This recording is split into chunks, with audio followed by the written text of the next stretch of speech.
potential bigla ng LPE. But Omega Esports, solid draft if they reach the late game kung saan sobrang lakas na ni Granger at ni Beatrix. It's gonna be scary. Also, last thing, I'm sorry about this, but you need to also take note dun sa objective taking potential ng Beatrix. Ang bilis mang tunaw ng Torre, pati na rin ng Lord at ng Turtle. So mukhang fast game ang hanap ni Omega dito for that matter as we go into game number 3. It's a best of 3 series. The final game of the day and the final, well, literally the final game of the day. Wala na tayong series to follow. Bukas na ulit yung ibang laban. And it is Beatrix on the gold lane. Pakito on the EXP lane.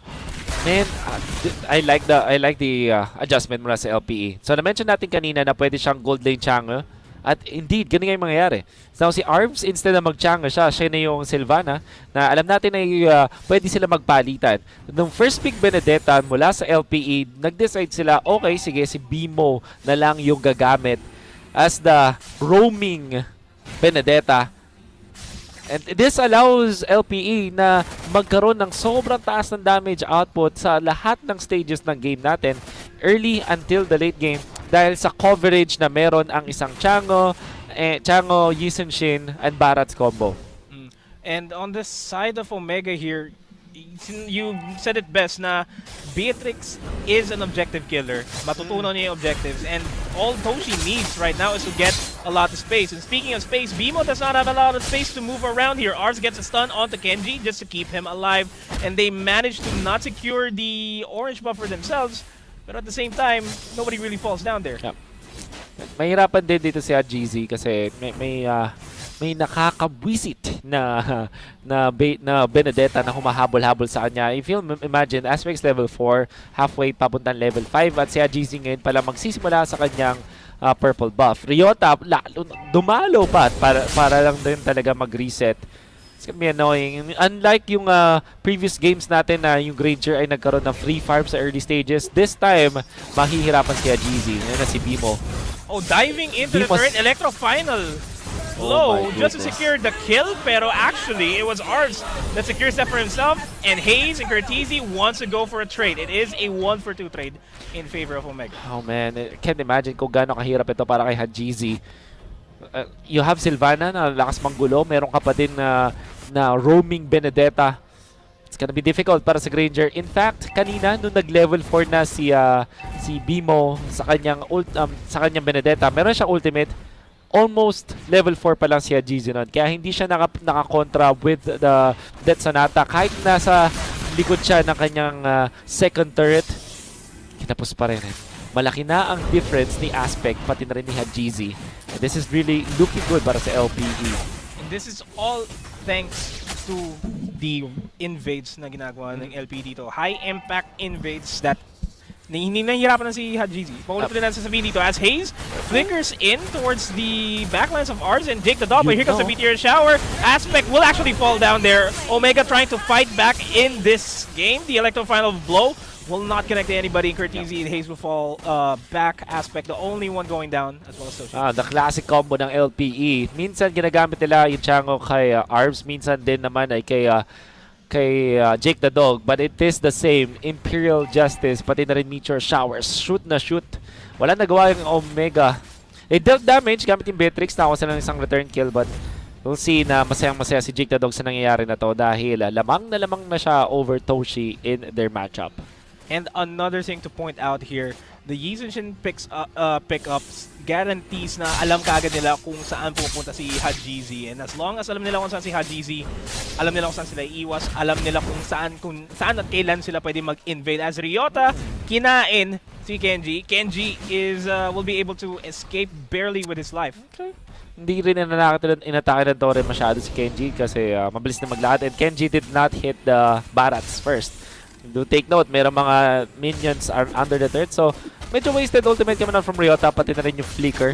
And Omega, confident sila ngayon mag-take ng turtle or should they be confident though? Yan ang tanong. Maybe Bimo pops the electro final blow, eyeing out Hajizi, gets the stun up connection, and Hajizi will fall down. Granger is out. Glorious Pathway, defensive usage there, and semi-aggressive as well from Hayes.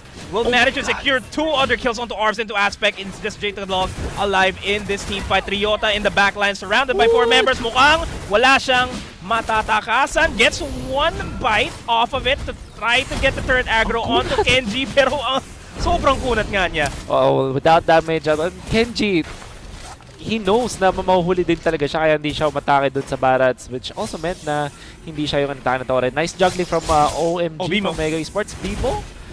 Yeah, roaming Benedetta, not much damage, but did have to execute though, pero makunat na ngayon si Kenji.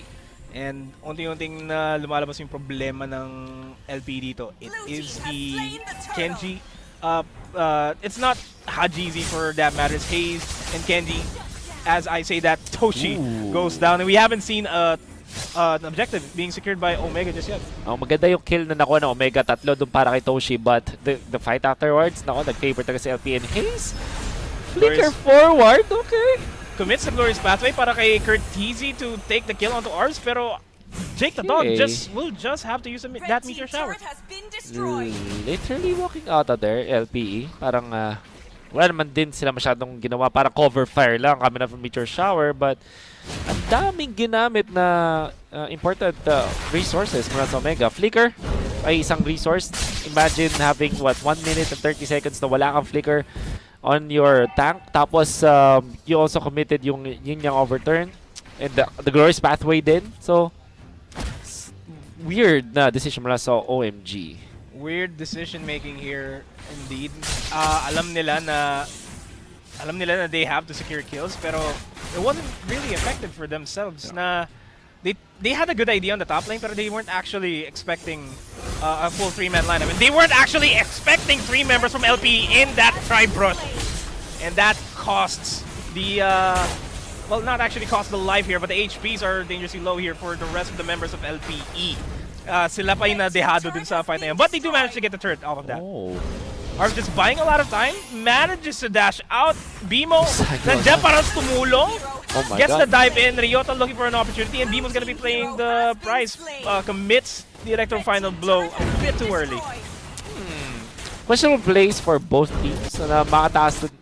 I mean, Arvs was already trying to buying a lot of time. Ang daming naubos na oras. And then Bimo tried to jump in as well. Hindi naman ganun din ka-punishing though, kasi ang kagandahan sa nakuha ng LP is nakapag-push to Barats sa may lane na yun. However, OMG having the first try at this turtle, nakita nga lang sila with this Mountain Shocker. So, ang trade-off yata para sa LPE, going for the top lane turret in exchange for the turtle.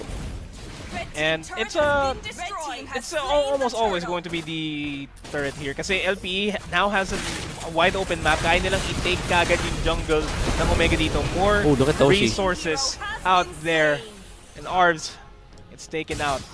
Thanks. Toshi might be in trouble. He is going to be in trouble, but he's relatively safe. Hayes is the one that has to be in trouble. Gets gobbled up by Ryota.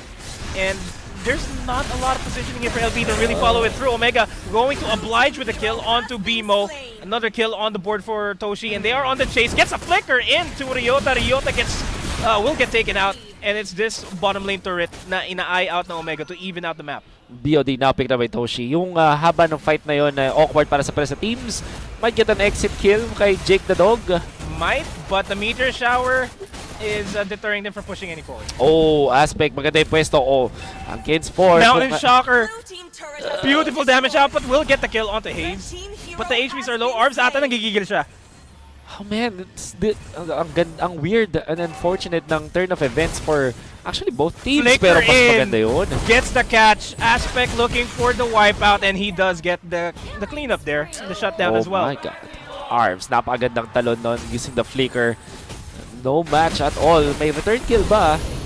Medyo alanganin pa yung return kill na gustong mangyari ng Omega dito kasi Jake the Dog always beautiful timing on that Meteor Shower. Pero Toshi!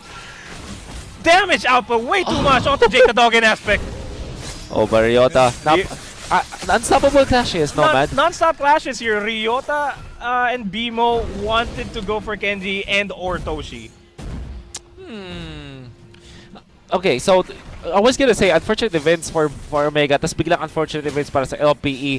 Para sa teams nagkakaroon ng mga brilliant plays, pero nagkakaroon din sila ng mga questionable plays. So, palitan lang din. But then again, LPE, dahil sa fact na nakuha sila ng 4 na tore, 1 tore lang para sa Omega, sa kanila natin ibibigay talaga ang early stages. So like in the first 9 minutes, gonna be favoring them. And tingnan naman natin, lamang ng around 600 gold lang naman ating usage over the Granger. Pero si Toshi, 6.6k. Ang kanya katapat, which is Jake the Dog, is just 5.7k. So, sabihin na natin hindi ganun kagandang economy na supports ng OMG, pero yung kanilang mga cores against LPE, having a good time. And we're already reaching a point na paunting-unting sumasakit na si Haji even more so, si Toshi. Yeah. And dadating sa point na ang Omega, mas malakas sila sa late game dahil sa kanilang raw damage output. Sabihin na natin ang LPE, meron silang sustain. Pinili ni Ryota is the helmet into, double helmet eh. Sky Guardian helmet tas Cursed helmet. So makunat talaga itong ating Barats. Come point though na baka kulangin sila ng damage unless dumating si Jake the Dog sa critical mass kung saan kaya na niyang mag-burst down using the Meteor Shower. And speaking of Meteor Shower, it is being saved out just yet kasi LPE gusto nilang kunin yung Lord. Omega does not want to give them the Lord and they're already in position to secure the Lord themselves. Medyo tug of war yung nangyayari dito sa laban natin ngayon, Wolf. Yeah, it is definitely a tug of war. 9 minutes in, kahit sinong team dito, hindi kayang ibigay, hindi afford na ibigay yung Lord over the other team. Sobrang crucial. At tingnan mo yung burst. We were talking about this, kung gaano kabilis mang shred ng Torre, pati na rin ng Lord ang isang Beatrix.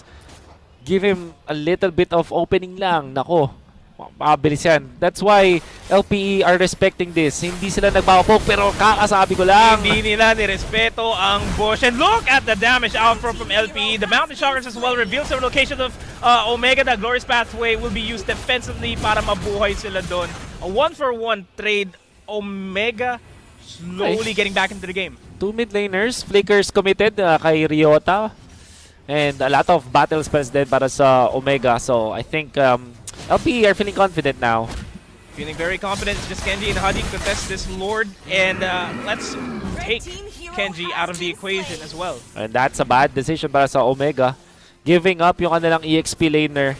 Which also means, again, confident ulit ang LPE. Na-commit nila yung Meteor Shower nila with that kill. But I think that at that moment ay goods na yun para sa kanilang team. Bimo, ang ganda ng pwestuhan for scouting. At hindi rin nagpapatay. That is also an aggressive Glorious Pathway committed by Hayes, pero wala mismo nag-follow through. And that does apply the slow onto LPE, but it's not slowing them down with this team fight. Wow, LPE, the better decision making dun sa Lord area. Kind of have to think back yung Omega dito, one after another. Hindi sila ganun ka-synchronized. Bimo, back dun sa kanyang pwesto kanina. Now Curtizi, tipping his hands there. Looking for an opening. Omega will try to go for the steal. Lord will be secured by LPE. And with that being said, the Meteor Shower will be committed as well to deter Omega from looking for a fight. And yes, Haji is down. That's 1 burst damage out of the equation for Omega. Simple mathematics yung LPE. 4 versus 5 yung fight around the Lord area. Hindi nga actually naging 4v5 kasi yung ibang members pa ng Omega ay hindi handa nung tinry na gumawa ng play ng ibang members ng Omega. Bimo, napakaganda ng pwestuhan around doon sa Kramer area, doon sa may top lane. Makita nyo yung parang beetle na jungle creep. 2 beses siyang nandun at hindi man siya nakakuha ng kahit anong stun or initiation. Yung fact lang na alam niya kung nasa yung mga members ng Omega, that's already enough. At napapakomit din yung Omega dun sa tank natin na si Bimo. Kaya naman din effective paminsan-minsan ang isang roaming Benedetta. And now Omega, they're in trouble. They are in trouble. This is a throwback to game number 1 where LP is already sieging up. Beautiful entry there by Arvs.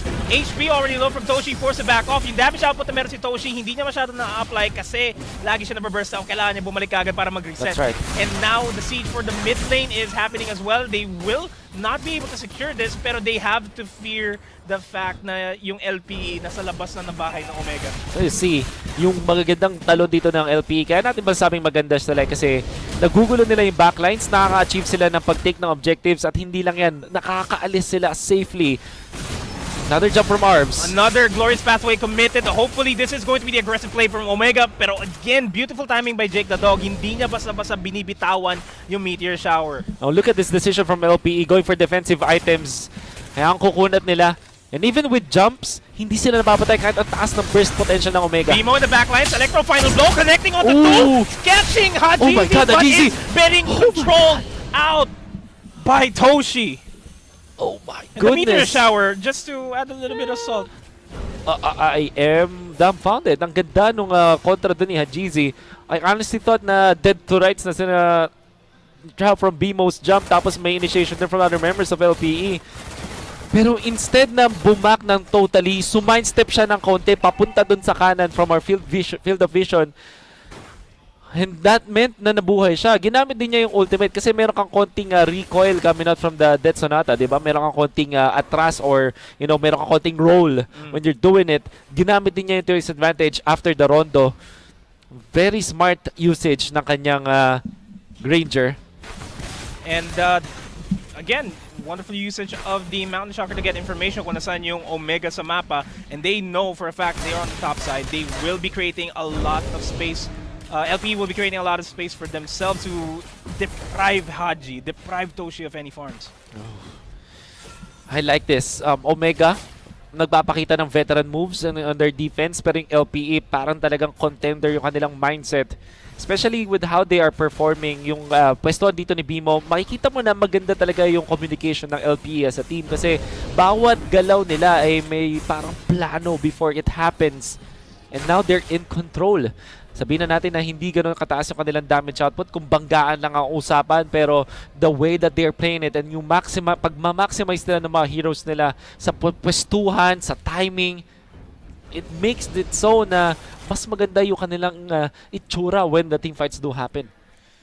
And yung itsura ng Omega dito OMG na lang sila. Kasi ang hirap na ng pwesto nila. 2 inhibitor turrets are down. Only 1 turret left dun sa base nila. And if that falls down, mas madali na yung push ng LP to end the game. Omega needs to secure the upcoming Lord. Yeah. Pero LP has the priority. Gotta have to take note. Meron kang Glaive, meron ka pang Holy Crystal doon sa ating Chango. Masakit na yung damage ng Chango ngayon. And positioning na naman. Vision pati ng Mountain Shocker allows LPE to be comfortable taking this Lord. And the dive in Hayes. from Hayes. Glorious Pathway will not be committed. He gets stunned completely. Meanwhile, over in the backside of things, Arms, the help of the Lord, gets the knockup. And OMG is turning the tides of this fight. Ryota. Oh, wait. No. Bimo will actually go for Bimo the with the flip. place? He is gonna go for the place. And what LP is doing is they're just delaying the fact na kailangan nila mag-fall back. Mukhang Bimo, the one and army. Toshi has to burst this mid down. Oh my God! Like that! Still is there! Ryota is the one to finish it! What a wonderful way to end the day! LPE! Oh my goodness! Oh my God, indeed! Yun na lang siguro pwedeng sabihin ng OMG dun sa